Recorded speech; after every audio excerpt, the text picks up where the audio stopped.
Sous nos gouvernances sur e-Radio.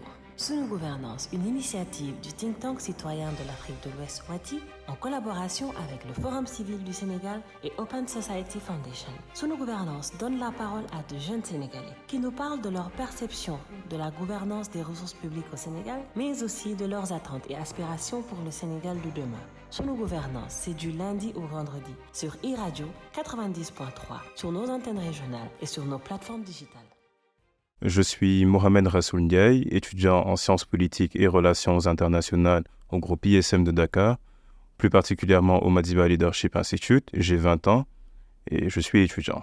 Nous sommes dans un état où nous sommes à 57,2% d'analphabètes. Et dans un état comme ça, nous voulons justement mettre en place un système qui permet à tout le monde de pouvoir comprendre le budget de l'État. L'État a mis en place ce que l'on appelle aujourd'hui le budget citoyen. Le budget citoyen permet à l'État justement de pouvoir montrer aux personnes qui sont analphabètes ou des personnes qui ne comprennent pas nécessairement la chose publique ce qu'est le budget de l'État.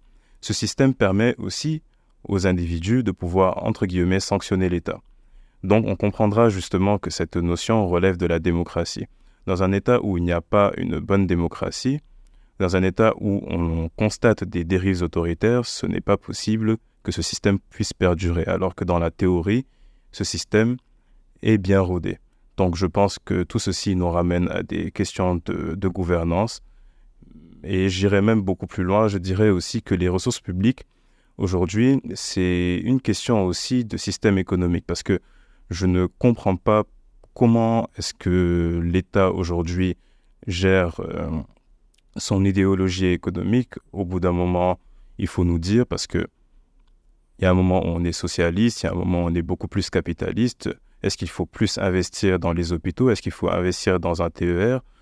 C'est des questions à se poser et je pense que pour ceci, il faut se ramener à la réalité du terrain, c'est-à-dire regarder la situation sociale du pays. Bon, on est en Afrique de l'Ouest de manière générale, on est dans des gérontocraties. Ça veut dire quoi? Des gérontocraties, ce sont des États qui sont dirigés par des personnes qui sont vieilles. Et aujourd'hui, les individus ne se retrouvent pas justement dans cette confection de l'État-là telle qu'elle est faite. Et justement, ça fait qu'ils s'intéressent de moins en moins à la chose publique.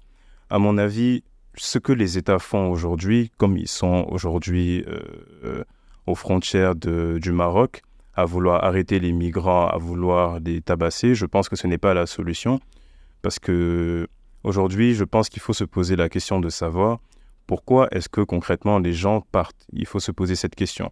Et lorsque l'on se pose cette question, on arrive à trouver énormément de solutions. Et à titre comparatif même, je dirais, il faut regarder les immigrations clandestines en Europe, aux États-Unis et les comparer en Afrique, c'est le jour et la nuit. Et je pense qu'il faut essayer de partir de ce constat-là. Et lorsque l'on va dans ce constat-là, en fait, on se rend compte que les solutions sont d'ordre économique, sont d'ordre social, mais surtout économique. Parce que lorsque l'on est dans un État comme le Sénégal où le chiffre d'inflation est à 9%, c'est difficile de vivre. Et donc, je pense qu'il faut essayer de se hâter à cela.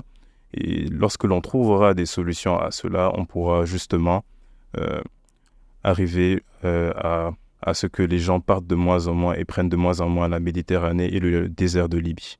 Pour l'État, je pense qu'il faut mettre des gens beaucoup plus compétents dans les banques centrales parce qu'aujourd'hui, lorsque l'on parle d'inflation, c'est énormément de facteurs qui sont autour, mais il y a aussi un facteur qui est dans l'inflation, qui est le contrôle de la masse monétaire.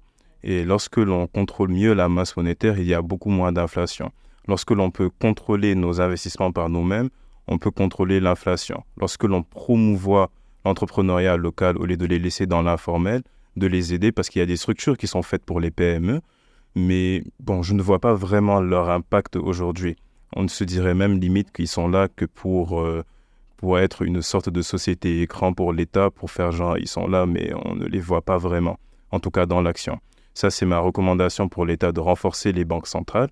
Pour l'État aussi, je leur dirais de revoir leur système économique parce qu'il faut essayer de regarder par rapport à la société, ne pas se conformer à tout ce que l'on voit dans le monde, ne pas penser qu'aux impôts, essayer de penser à ce qui se passe aussi dans le pays, au niveau culturel, au niveau social. Et je pense que c'est par cela que l'on arrive même à un développement. Parce qu'il faut se le dire, les individus qui sont en France ou aux États-Unis, ils se sont conformés à leur histoire toute leur vie. Ils n'ont pas commencé à faire du capitalisme un beau jour. Ils ont su que ça a marché pour leur société. Et nous aussi, on doit essayer de trouver un système qui doit marcher pour notre société. Et pour les jeunes, je leur dirais sûrement d'essayer de mieux se former aussi. On doit essayer de toujours se former, toujours apprendre de nouvelles choses.